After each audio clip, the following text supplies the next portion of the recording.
17টা বছর দল ক্ষমতায় ছিল, আপনারা নেতা হয়ে পদ পদবি নিয়ে বসেছিলেন। কখনো হাত পেতে বলি না এটা দেন ওটা দেন, একটা চালি স্লিপ দেন। নীরবে নির্বিধিতে দল করে গিয়েছি, দল থেকে শোষিত হয়েছি, অপমানিত হয়েছি, দলের পদ পদবি গুলো বেঁচে খেয়েছেন চোর শেষরার কাছে।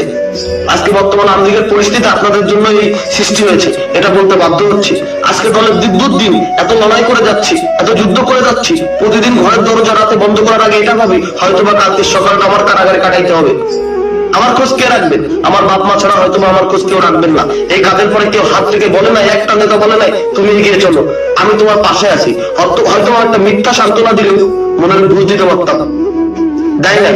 আলহামদুলিল্লাহ দিন ভালো চলে, কিন্তু এই 25 সালে এই কোটা আন্দোলনের পর থেকে ভাই আমার মতো পরিবার, আমার বাপের মতো লোক অভাবগ্রস্ত, এটা বলতে বাধ্য হই। তাহলে যাদের দিন চলে না, দিন মজুর, যারা ছোটখাটো কাজ করে খায়, আওয়ামী লীগের কর্মী, তাদের দিন কেমন চলতেছে?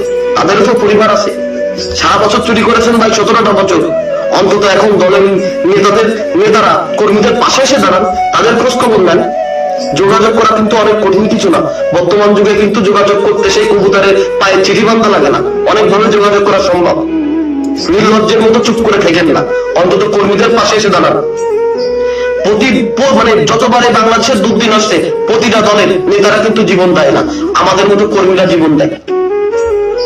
আমরা যারা অনলাইনে এত যুদ্ধ করে যাচ্ছি, আমরা কিন্তু কোমর পর্যন্ত লাভি নাই, এই গলা পর্যন্ত আমরা লাভছি। আমাদের সবাই চেনে।